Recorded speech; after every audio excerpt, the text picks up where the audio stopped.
Hello everyone, this is Mini Ninja speaking.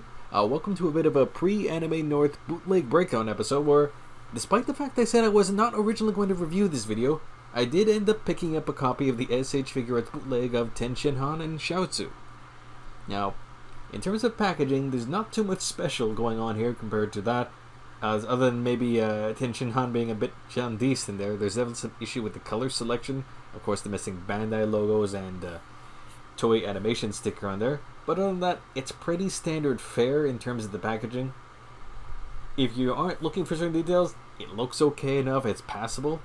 However, one of the reasons I ended up picking this figure, and I'm kind of glad I actually did in the long run, is because there's some weird janky stuff here that I didn't actually expect. Namely, when I originally was looking at the photo here, I was kind of or all the photos from the auctions, I was originally expecting something that was going to be like the same kind of issues with the Saiyan Raisin Earth Goku and Majin Vegeta, but now they actually have this in hand, there's some brand new weird stuff of its own here. Namely, the joints are completely wrong, even from the get-go of the unboxing here. There's a lot of ball joints here that don't belong here. The elbow is a completely different joint. The shoulders are completely different joints. You can tell there's ball joints, and this is actually probably a little bit topical now that I think about it, since I just did the whole Revoltech joint lot thing, because all of these joints seem to actually be Revoltech based joints. Going over the shoulders, the elbows, and everything, these are all twisted out of the way, and they're using the exact same style of joints that I was seeing in the lot I picked up there, and that kind of definitely gives some issues in terms of the figure's mobility. So, looking at the... yeah, if you look underneath the pant leg there, there's another ball joint in there. They actually bothered to separate the hip bit a bit, so it loosely looks like it's supposed to have the real articulation, but no, there's ball joints everywhere on here. That kneecap is definitely not supposed to have something like that, and it actually removed a piece of articulation there, folks. The elbows and the kneecaps themselves should actually have a kind of a double hinge on them, but they're completely missing in this version, and they actually casted the kneecap and the lower half of the knee together as one whole piece in order to kind of disguise the point. And they did something similar there, that we take a little bit of a lighter look there, to kind of disguise the fact that the waist articulation is completely bogus on there. In fact, the only thing that seems to be done... yeah, there's another ball joint there. Yeah, the only thing that seems to be accurate in terms of the actual original figure is the toe joint, just because you can't fit a physical ball joint in it. Yeah, that's another Revoltech joint right there. It works on that spot, but wow, everything is completely off on this thing. Let's take a look underneath the head there. I can't say I've seen any kind of a head a bit like that before. That's actually inserted in there. I'm gonna safely say that's not how that's supposed to work, folks. Alright, now enough talking about joints for a second. Let's take a look at the actual face sculpt here. Well, definitely there's something wrong with the face there. Those eyes are definitely not on model there. They're a little off kilter. Moving on to the next one. Yeah, the face, clearly they were trying with the eye decals, but everything's still off kilter. There's another example of the head there underneath it. Yeah, it feels like they actually inserted something extra on there in order to kind of help disguise the fact.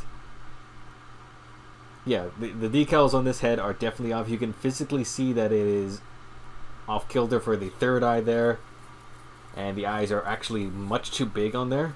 And now let's take a look at the last head.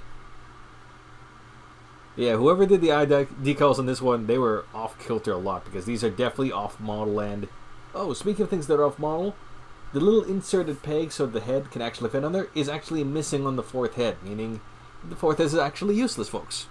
Neat. Good to know. Maybe we'll have a little more luck with the hands in this case. This one's from the Kikosho hands, and oh, there's some weird janky looking stuff on there. Now, mind you, I'm going to just mention here, technically for the real hands there, they do in fact have little peg openings so you could properly form the hands together. But in this case, it just feels like the hands are slightly warped, if anything. It's a little lanky. You can tell they were kind of recasted so they don't fit on well. Speaking of recast, we're looking at now the martial arts hands. There's some definite issue flashing extra molding markings on there that weren't properly cleaned up, both on the bottom of the palm as well as the top of the fingers in there, close to the knuckles as well. It's a bit messy to say the least. And of course there's one more hand where it's kind of a finger gesturing one. They kind of show this with the Chiaotzu hands, but it's not really used too much elsewhere. And speaking of Chiaotzu, well, it's functional. There's definitely, yeah, there's another ball joint underneath the head on there, because they just love using that on these figures, on this particular figure itself. And what kind of makes this interesting is they also include what's supposed to be a translucent piece to hold Chiaotzu, but it's actually the same color as Chiaotzu himself. This is the white casted bit, and the actual holding bit is warped, so it's actually not able to hold Chiaotzu at all. It's pretty much useless, and that renders Chiaotzu useless himself. You should be able to fit Chiaotzu on the back on there if you kind of peg this bit in there. While you can actually make it peg fit in there, it's a bit of an annoying fit, but it will go into Tienshinhan's back. Because the whole thing is warped, it won't actually hold Chiaotzu itself. Or himself, I should say. So, yeah, Chiaotzu is absolutely useless in this case. Good to know.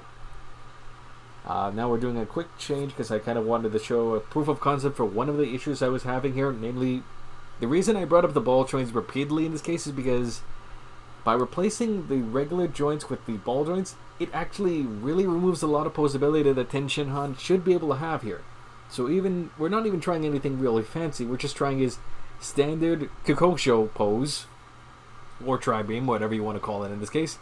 And because the elbows are limited in how much they can bend in this case, you can manage to get the pose to pull off with a little bit of working there, but it's a lot harder than it should be, where if you had the proper kind of double elbow joint or double hinge joint in order to get there. So you can see it does work, but the fingers don't stick together properly. So it's kind of a weird pose. It doesn't work properly. And of course the elbows stick out like a sore thumb. Much like the 3 different skin tone shades that they have on Tienshinhan there, which I've been neglecting to bring up to this point. Here's kind of a little more proof of concept here. Here's the Tienshinhan, as you can see, as we're breaking the joint and breaking his arm at the same time. And we have the still currently disassembled Super Saiyan 3 torso there, but with the proper elbow joint on there. Well, at least a decent replica of the proper joint. And you can kind of see it does have the double hinge joint, and that means it has a greater than 90-degree angle reach on there. Where the Tienshinhan bit does not. It's quite limited in this movement there, and that kind of limits the movement on there, and that's the same reason that the elbows, and well, I should say the kneecap has no movement. And in this case, the butterfly joint is missing entirely because, as we're about to kind of loosely show here, that upper torso is completely wrong in terms of its assembly. It's one giant chunk of rubber. So yeah, there is a lot of issues here because they decided to go incredibly on the cheap in terms of the joining system, and they went out of their way in order to kind of fake the joint system here and fill in things so they don't fit properly. So you get janky poses like this that break the poses and break the sculpt in every possible way you can think of. God, those knees are ugly there, and those hips aren't much better either. And unless you have him standing straight up like this, he will actually kind of bowl over every time. So posing with this figure is actually a nightmare. Alright, now for the fun and games, here's the teardown portion of the video here. So imagine that we take off the elbow, that's a ball joint, we take off the shoulder.